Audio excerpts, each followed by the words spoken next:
Donc là, on va petit à petit rentrer dans un paysage. Je peux vous faire voir que avec l'aquarelle, donc c'est vrai que c'est quand même une technique qui est très liée à la nature, hein. Parce que au niveau études, bon, pour travailler en extérieur, c'est vrai que c'est une technique qui est rapide. Donc on peut saisir. C'était souvent en fait des esquisses de tableaux, hein, qu'on faisait à l'aquarelle. Voilà.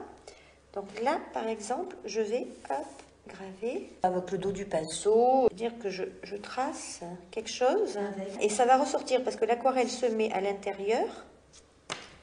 Je peux faire une petite maison et là, je vais intégrer des choses beaucoup plus foncées, comme s'il y avait des buissons.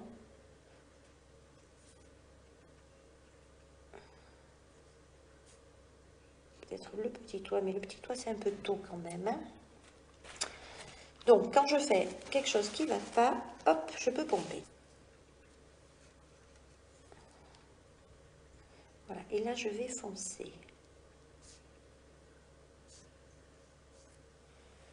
Voilà, là, ma petite maison, je la veux un peu plus claire. Donc, hop. Et puis, je veux des nuages dans le ciel, hein. Donc, je vais... En fait, je fais... Là, c'est un travail en retrait, hein. Je retire le... Et au plus j'appuie, au plus c'est foncé. Alors après, il faut donner un peu la forme. Là, je grave encore. Je peux faire mes petites barrières. Voilà. Et là, sur papier sec, je reviendrai tout à l'heure, mettons pour... Je recharge un peu, là. Voilà. Et dès que le papier commence à ne plus briller, je sais que je ne peux plus revenir. Là, j'ai une zone qui est en train de sécher. En général, on la voit s'incliner un peu, qui prend très mal. Là, par exemple, ça va prendre beaucoup mieux. Hein, si je fais mes petits traits.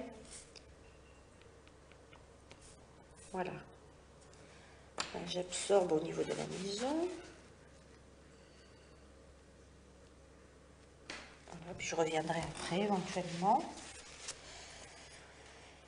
Ça prend de l'ampleur. Là, par exemple, je vais pouvoir faire le petit toit qui est sec. Voilà.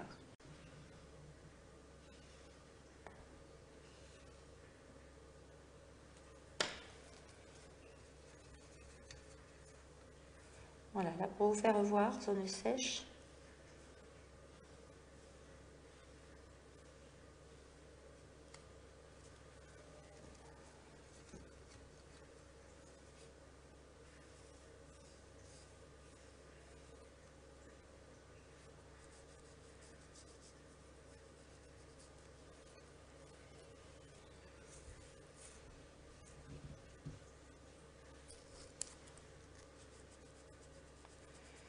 Pour vous faire voir que dès que le papier est sec, la couleur s'arrête.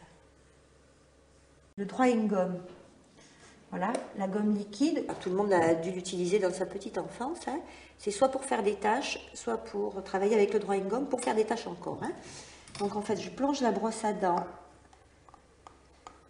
dans la gomme liquide et je vais asperger, voilà, en faisant éventuellement un endroit plus sombre. Alors là, je mouille le papier sur lequel j'ai posé mon drawing gum, hein.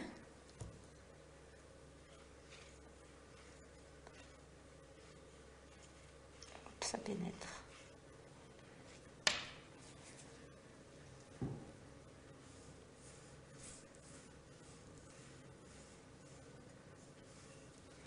Donc là, si je veux dégrader comme tout à l'heure, hop, je tire avec l'eau et j'empêche que ça aille trop.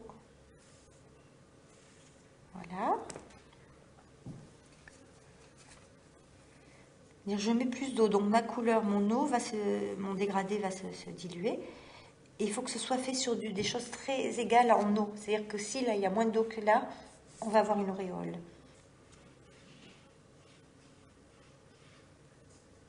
Là, je veux revenir, mais c'est trop tard. Voilà. Et là, on va attendre que ça sèche pour vraiment voir le drying gum qu'on lèvera tout à l'heure. Là, on va lever le drying gum.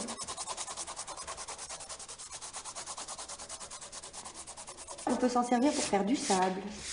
On peut s'en servir pour faire de la neige. On peut s'en servir pour faire des effets flous. Voilà.